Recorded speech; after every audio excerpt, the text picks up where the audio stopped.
இயேசு கிறிஸ்துவின் பிறப்பு கதையை தூதன் கப்ரியேல் அறிவித்த செய்தியிலிருந்து குழந்தை பிறந்த தருணம் வரை இவ்வாறு விவரிக்கலாம். பல ஆண்டுகளுக்கு முன்பு கலிலேயா நாட்டிலுள்ள நாசரேத் என்ற சிறிய நகரத்தில் மரியாள் என்ற இளம்பெண் வாழ்ந்து வந்தார்.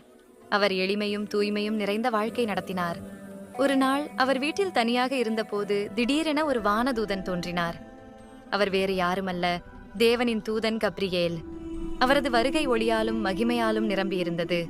மரியாள் அச்சமடைந்தாள்.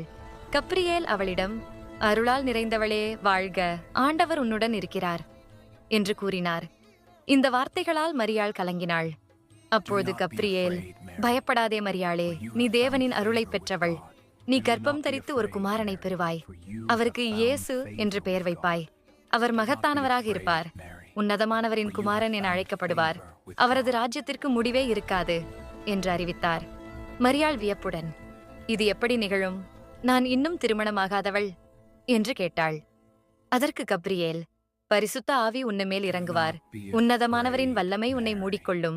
ஆகையால் பிறக்கும் குழந்தை பரிசுத்தமானவன், தேவனுடைய குமாரன் என அழைக்கப்படுவான் என்றார். மரியாள் தாழ்மையுடன், இதோ நான் ஆண்டவரின் அடிமை, உமது வார்த்தைப்படியே எனக்கு நடக்கட்டும் என்றாள். அந்த நொடியில் கப்ரியேல் அவளை விட்டு மறைந்தார். இவ்வாறு தேவனின் திட்டம் மரியாளின் வாழ்க்கையில் ஆரம்பமானது. காலம் சென்றது. மரியாள் யோசேப்பு என்பவருக்கு நிச்சயிக்கப்பட்டிருந்தார். தேவதூதன் கனவில் யோசேப்புக்கு தோன்றி, மரியாளை மனைவியாக ஏற்றுக்கொள், அவளில் கருவானது பரிசுத்த ஆவியினால் உண்டானது என்று கூறினார்.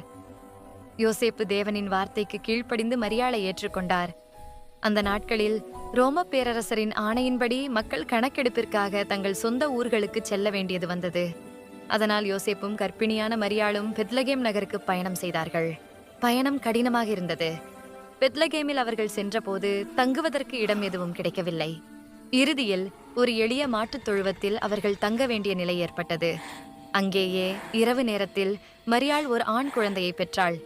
அவனை துணியால் சுற்றி மாட்டுத் தீவனத் தொட்டியில் படுக்க வைத்தாள். வானமும் பூமியும் அமைதியாக இருந்த அந்த தருணத்தில் உலகின் இரட்சகர் பிறந்தார். அந்த இரவில் வெளியில் மேய்ப்பர்கள் மந்தைகளை மேய்த்துக்கு கொண்டிருந்தார்கள். தேவதூதர்கள் அவர்களுக்கு தோன்றி, பயப்படாதீர்கள், இதோ எல்லா மக்களுக்கும் மகா மகிழ்ச்சியான செய்தியை உங்களுக்கு அறிவிக்கிறேன். இன்று தாவீதின் நகரத்தில் உங்களுக்காக இரட்சகர் பிறந்திருக்கிறார் என்று அறிவித்தார்கள். இவ்வாறு கப்ரியேலின் வார்த்தையால் தொடங்கிய அதிசயம் பெத்லகேமியின் எளிய தொழுவத்தில் இயேசு பிறந்ததன் மூலம் நிறைவேறியது. இது உலகிற்கு நம்பிக்கையும் அன்பும் இரட்சிப்பும் கொண்டு வந்த ஒரு புனிதமான பிறப்பாகும்.